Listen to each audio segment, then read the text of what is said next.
Aquí estoy. Buenos días, buenas tardes, buenas noches, amigos y amigas, donde quiera que sea que se encuentren. Bienvenidos y bienvenidas sean todos y todas a este su podcast Uhuru significa libertad. Yo soy Yacy Labondo y estoy muy feliz de que nuevamente nos estemos encontrando.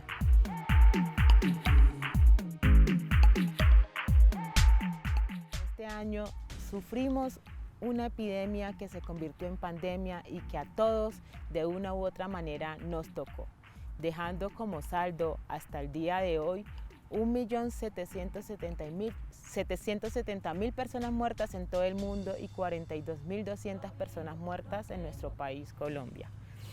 Y como vivimos también en la era de la globalización, donde todo está conectado, todos y todos nos conectamos de un extremo al otro del mundo, era innegable que el COVID-19 fuera catastrófico. Entiendo y sé que las diferentes particularidades que están afectando ahorita a muchas personas en el mundo han existido siempre. Las sociedades o las civilizaciones que llaman desde que tenemos uso de razón o desde que existe registro en la historia han mostrado desigualdades en todos sus sistemas. Ha habido hambre, ha habido pobreza, ha habido estratificación, pero en un contexto como en el que vivimos ahora, esos problemas se acentúan, se vuelven más evidentes, se vuelven más graves, por decirlo así. Y por más que queramos pues como decir o reducir todo a que no es que lo que estamos viviendo ahorita se ha vivido siempre, no es lo mismo ser pobre y tener hambre en un, digámoslo así, estado normal de las cosas que en medio de una pandemia. La mayoría de las sociedades modernas vivimos en medio del sistema económico capitalista, que básicamente se resume en la privatización de los medios de producción y el arte de acumular el capital mundial, bien sea por sociedades enteras o por individuos. Así las cosas, los que controlan los medios de producción por lo general son los países más ricos y los individuos más ricos. Es una fórmula simple, quienes más tienen, más acumulan y más quieren. Esto no sería un problema si todos los países y todos los individuos tuvieran la misma capacidad de adquisición, ¿sí? O las mismas condiciones para tener cosas, pero no. El problema con la acumulación radica en que los recursos son limitados y cuando alguien acumula algo, alguien se tiene que quedar sin algo. Eso genera pobreza y desigualdad. Para ejemplificar esto voy a narrar un pequeño cuento y luego seguimos con la pandemia. Juan y Pepito son dos seres humanos iguales, a los cuales se les obsequió dos árboles de naranjas iguales. Cuando los árboles estaban listos para su cosecha, Juan decidió que no iba a compartir los árboles con Pepito y se quedó con los dos árboles. Y Pepito se quedó sin nada. Juan cosechó las naranjas, vendió la naranja, con el dinero que ganó en la venta de la naranja compró más tierra, más semillas de naranja, sembró más naranjas y así sucesivamente empezó a acumular capital y se volvió el hombre más rico. Pepito, por su parte, como no tenía naranjas, ni semillas, ni tierra, se quedó sin nada y le tocó vender su fuerza de trabajo a Juan. Pero Juan no le pagaba un salario digno, sino que le pagaba un salario mínimo básico mensual, lo que hizo que Juan se volviera dependiente de Pepito y nunca pudiera aspirar a otra forma diferente a vivir, sino simplemente sirviéndole a Pepito. Juan se volvió capitalista y Pepito un dependiente, un obrero dependiente del capitalista. En eso básicamente se resume el capitalismo. Y en medio de ese sistema estamos enfrentando algo tan grave y catastrófico como es la COVID-19. En un sistema económico que va a privilegiar o que sigue privilegiando la estabilidad y el bienestar de otros, mientras otras personas simplemente se mueren por no tener con qué comer. Enfrentar una pandemia como la COVID-19 en medio del sistema económico en el que vivimos es cruel y deshumanizante, porque no todas las personas tienen la capacidad de responder a unas exigencias específicas, ¿sí? que pide esta pandemia, por ejemplo, en el caso de las sociedades que han tenido que decretar cuarentenas, aislamientos, y que la gente trabaje desde su hogar. No todas las personas tienen los mismos trabajos, no todas las personas pueden quedarse en su casa a trabajar desde su casa. Hay algunas personas que van a tener que salir a trabajar aún en tiempos de pandemia. Hay algunas personas que se quedaron sin trabajo en tiempos de pandemia y a esas personas se les agudizó el hambre, se les agudizó la pobreza y se les agudizó la miseria. Entonces, una de las cosas que dice mucho durante este fenómeno es que la COVID no distingue de ricos y pobres, de clases sociales o de razas, que porque nos afecta a todos. Y pueda que sea así. La COVID como una enfermedad respiratoria pueda que no distinga eso, pero el sistema económico sí. El sistema económico distingue que hay personas que pueden pagar los mejores tratamientos, los mejores hospitales, los mejores cuidados, pero hay otras que no, y las que no tienen con qué pagarlos son las que más mueren. Hay personas que tienen con qué garantizar una buena alimentación, han tenido con qué garantizar una buena alimentación en tiempos de pandemia y otras que no. Y esas son las que se han desnutrido y han muerto también como agravante. Hay personas, por ejemplo, como en New York, yo creo que todos conocemos lo que pasó en New York, que las personas que más han muerto, los principales afectados han sido personas negras y latinas. ¿Por qué? Porque son las personas más pobres y que tienen los trabajos más infravalorados y que los expone más, los ponen más alto riesgo. Entonces, mientras las personas negras, pobres y latinas están exponiéndose para conseguir el pan de cada día, los ricos están acuartelados en los Hamptons, ¿sí? Entonces, ¿por qué mueren los negros y latinos? Porque son los más pobres. Eso básicamente se reduce en... Se le puede denominar la política de dar vida y muerte, que expone Achille Mbembe en su libro Necropolítica, se los recomiendo, es un libro muy interesante que explica cómo los sistemas políticos efectivamente tienen la capacidad de dar vida o muerte y de escoger quién vive y quién muere.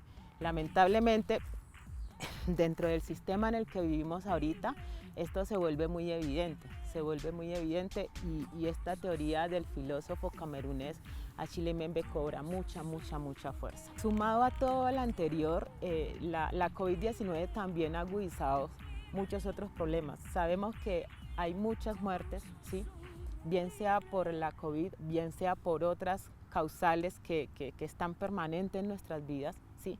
Pero, por ejemplo, una afectación o un daño, una ruptura, digámoslo, en el tejido social muy grande que ha generado la COVID es el tema de los funerales. Mucha gente ha muerto este año, pero no todos han podido vivir ese proceso de luto, de duelo, ese cierre, con ese despedir a ese ser querido de la forma tradicional, como generalmente las comunidades lo hacen. Hay comunidades que tenemos rituales especiales y específicos para despedir a nuestros muertos, y mucho de eso se ha visto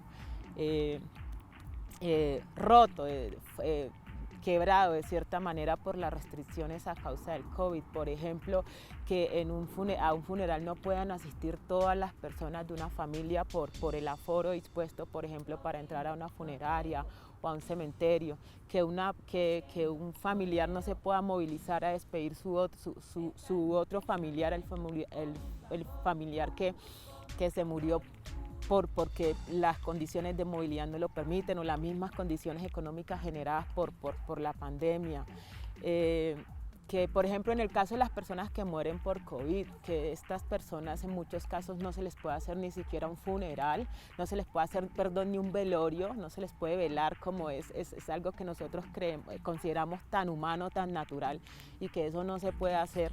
Eso es muy doloroso. Ya de por sí es doloroso perder a un ser querido. Se hace mucho más doloroso cuando uno no puede cumplir ese proceso de duelo como se acostumbra. Es por eso que decimos que el 2020 es un año atípico, o sea, no porque desconozcamos que las sociedades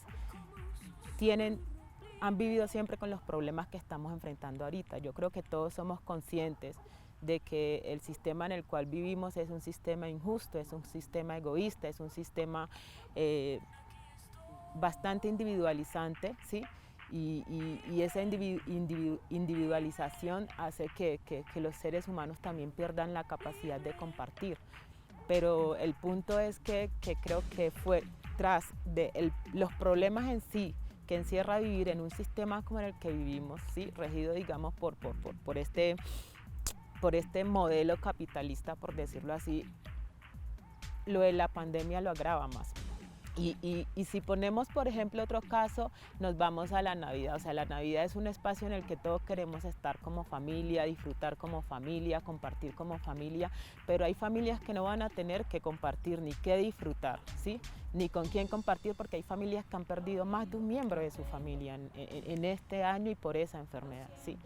Y entonces, por más que uno quiera desearle feliz Navidad y feliz Año Nuevo a todos de la misma forma como lo ha hecho anteriormente, no deja de existir esa carga de que es que el avión me hizo reír. No deja de existir esa carga, no deja de existir la carga de que el año no ha sido feliz y uno simplemente no puede decir feliz Navidad porque sí. Yo envidio mucho a todas esas personas que dicen, pero ¿de qué se quejan si el año no ha sido tan malo? ¿Sí? Y esas personas que sienten que este año no los ha tocado en absoluto, no los ha afectado en absoluto y que sus vidas siguieron normal, pero creo que son muy pocos los afortunados que pueden decir eso, pero de una u otra manera el año ha afectado la forma que tenemos de vivir, nuestras formas de relacionarnos, nuestras formas de ser. El simple hecho de estar confinados tanto tiempo, apartados de una forma de relacionamiento que es el intercambio del calor humano, de la energía humana, ya de por sí es atípico, o sea, es totalmente atípico. En esa medida yo creo que todos, es que muchos y muchas esperamos y deseamos que cuando este año acabe de cierta manera, con este año también se acaben todas esas cosas malas que han habido este año, ¿sí? Y vuelvo y digo, no es una postura un poco ilusoria ni ignorante, es simplemente por lo menos tratar de paliar un mal. Sabemos que tenemos que seguir enfrentando las injusticias sociales propias del sistema, pero es más fácil enfrentarlas sin el COVID-19, ese es mi punto, ¿sí? Porque con el COVID-19 se hace más difícil. Entonces, si este COVID, así como llegó, desapareciera, sería muchísimo más fácil para todos el próximo año. Es por eso que yo me uno a ese anhelo de esperanza que tienen muchas personas, porque al fin y al cabo yo creo que al ser humano lo que lo diferencia de los otros animales es justamente nuestra capacidad de tener esperanza y de pensar que todo puede ser mejor. Muchos esperamos que el próximo año puede ser mejor y tenemos esperanza en ello porque, pues, como dicen también por allí, la esperanza es lo último que se pierde. Yo de verdad espero que así sea. Y los invito a que nos unamos como en un sentimiento común a desear, a no perder la esperanza en que las cosas mejorarán, en que este momento pasará y que nosotros vamos a poder seguirnos enfrentando a la vida bajo unas condiciones mejores. Los invito a seguirme en todas mis redes sociales y plataformas de streaming y recuerden que Uhuru significa libertad.